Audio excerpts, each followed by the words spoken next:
Hello everybody, welcome back to Buzzard-Roost. This is part 3. It should have been part 1. You can stockpile food easily. Well, you can stockpile food and you can stockpile seeds and stuff to grow your next, for the next growing season. This should have been number 1 because of water. Water. You have to have water. You have to have water to cook. You have to have water to drink, clean, and all that. Now this, what I got here, the basic is basically cost me $4, and that was for the buckets. So what you'll need, I'll come up closer here. You'll need four buckets with lids. One uncut, one with 1/2-inch holes drilled in it. I put 8 holes in it at 1/2 inch. One with the top cut out, and another one with 8 1/2-inch holes.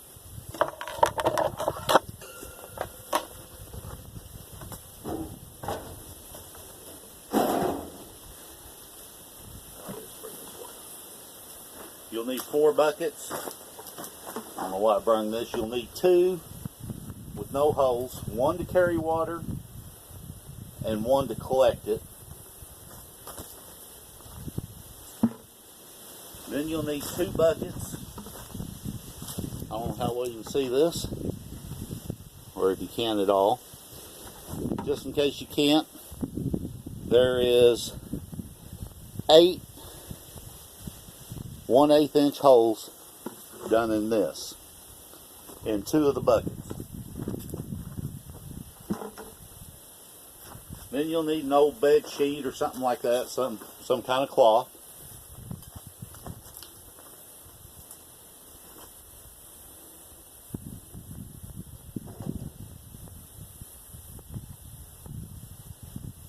And what you do is I do 4 layers.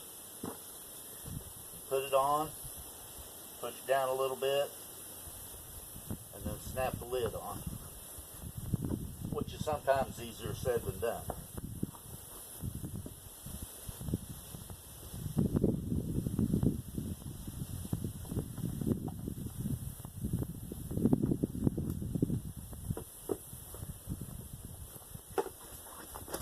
Which kind of gives you a little dip in here. So when you're pouring water in, it will catch all the big particles and big bad bugs and stuff like that. On the other bucket that has the 8 1/8 inch holes in it, you take another part of the bed sheet, put it down in the bottom like that.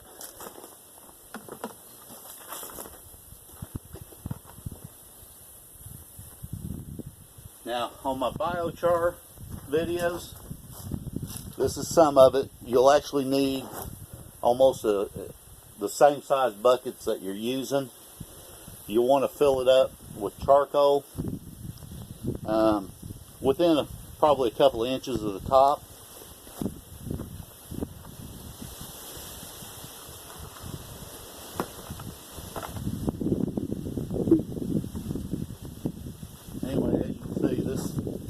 This didn't quite fill it up. It's a little over halfway, so. But the biochar that I make, get back here again. The biochar that I make, 1 batch would be more than enough to do this bucket. So what you do, you take one of them that has the holes in it.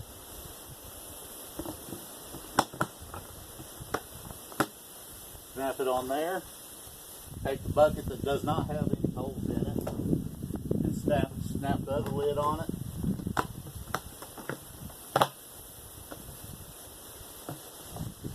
Stack them up. And put it like this. Let me get this. You pour your water through it, and This top one here will catch all the big stuff, particles. And then it'll go down through the activated or the charcoal, and it'll catch all the like metals, stuff that causes odors, things like that. And what you want to do is you want to run the water back through it again. Now, the fourth bucket, let's see if we, there we go. The fourth bucket is for carrying water. And the lid that doesn't have any holes in it, that's to put it on there, because the more you spill, the more you got to carry. But anyway, you might want to do 5 buckets, because you don't want to use your contaminated bucket to pour good water into. But anyway, you run it through. The first, if you're using 5-gallon buckets, let's say you run through, or you pour through 5 gallons of water. Out the bottom will only come between a half a gallon and a gallon. I don't even think it'll be a half a gallon. It may be a half a gallon. And the reason is that charcoal, all the little capillaries and stuff when that item was alive, is now surface space. So the first time you pour it through, you're not going to get very much through it. What I would do with that water, take your 5th bucket, put the lid on it that has the holes in it, put it underneath your filter system, take the water that you filtered the first time, and run it back through. Once the water starts clearing up, because it'll have charcoal dust in it basically, but once that water starts clearing up, then that's when I'd start using the water. Like I said, I would go with 5 buckets instead of 4. That's so you have a clean bucket, or 2 clean buckets, and then you got a dirty water bucket that you bring your dirty water to. Let me set you back up on this stand again.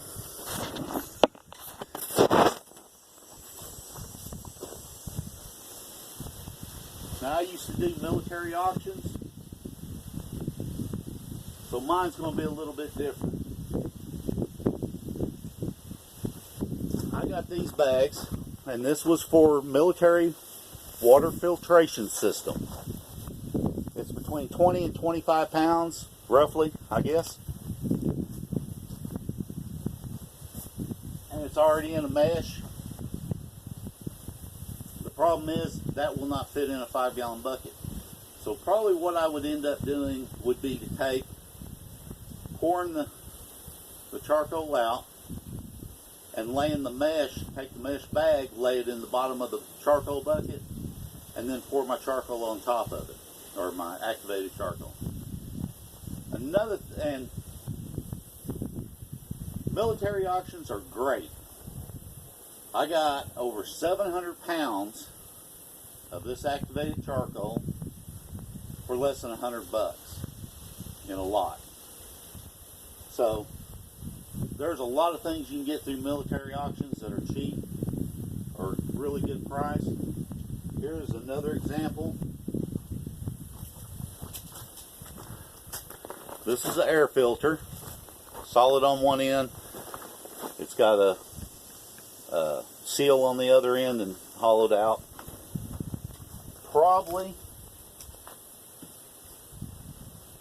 I'd probably do it this way, but if I had a whole bunch of these, I would probably just set it down in the bucket and pour the water in the center and let this filter it out, because these are like a HEPA filter. It's really tight woven, so it's going to catch a lot of the other stuff. But what I'm going to use these for is to mount them on a piece of plywood, or 2 of them, or 2 pieces of plywood, mount several of them on there. So if there was, say for example, the Yellowstone volcano, there's going to be a lot of ash. So I will make the plywood fit windows. So I'll have one on each side. I'll have a blower motor, build a box on the inside of the house for it that has a blower motor in it to pull in fresh air. These filters would help clean that air before it came in. But if I had to, I could set it down in there, pour the water in the center, let this filter it out, let that water go down into the charcoal bucket. But that's just some, this would be a simple way or ideal. Stand up there. You could probably also just stuff this with a sheet or two or a couple of sheets and not put the lid on it, just pour the water in that way. The reason I've done 1/8 inch holes, the main reason is you want to slow that water down going through the filter system, give the biochar a chance to pull all the nasties out of it.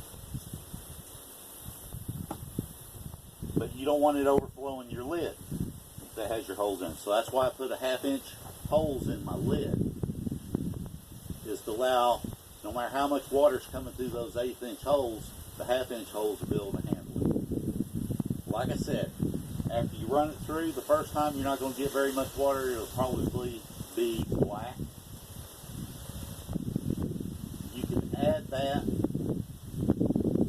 or pour it back through, and then take another bucket of dirty water, pour it through, and then you'll start getting, after your first run, you'll start getting full buckets or close to it.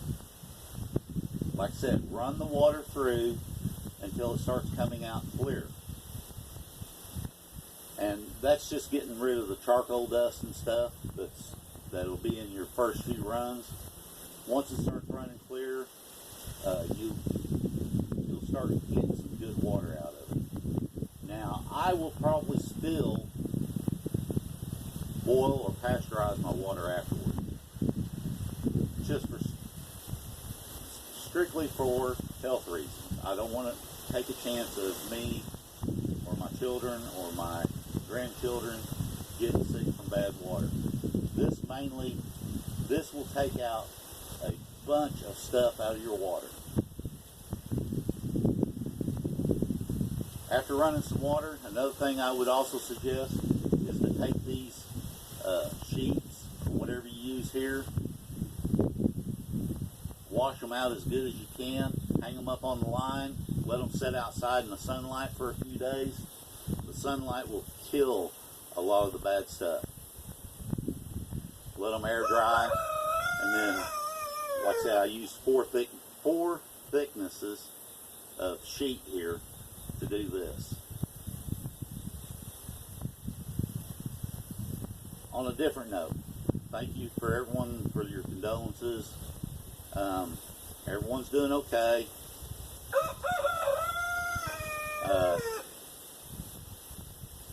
He fought a good hard fight. So thank you everyone. Thank you for all the new subscribers. My subscriptions have went up faster than any previous months. On the giveaway, I asked for suggestions. Let me get back up here. I asked for some suggestions. Someone said a jar full of seeds. That's going to have to be based on where you live. On that. Someone said the silver water would be great. Someone said the super water would be great. Amazon gift card or Walmart gift card. So what I may end up doing is whoever wins, giving them a choice of which one of the items they'd want.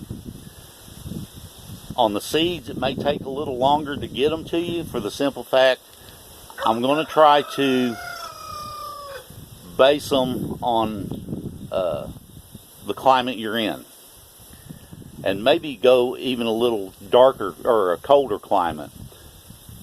With grand solar minimum, everything's the growing season's going to be short. So what may grow down here now in Oklahoma just by planting it out in the garden. A year or two, or however many years it may be, it may not have a long enough growing season, enough growing degree days. So what I might, like I said in the previous video, I am going to start looking at seeds that grow up north in a shorter growing season, and I'm going to start stockpiling some of them. I'm also going to do the greenhouses to protect my fruit trees and to be able to grow in different seasons, or grow in different temperatures than normal, or colder temperatures than normal. So I think I want to give people a choice. Whoever wins, give them a choice. If they want the jar of seeds, I'll do like a quart jar with seed packets in it. Maybe some, say for example, like corn would be loose pack in it. What I'll do is I'll put the package of seeds in there, and then I'll pack it in with corn, if that's something that grows in the climate where you're at, or grows good in the climate that you're at. But anyway, this is Buzzard.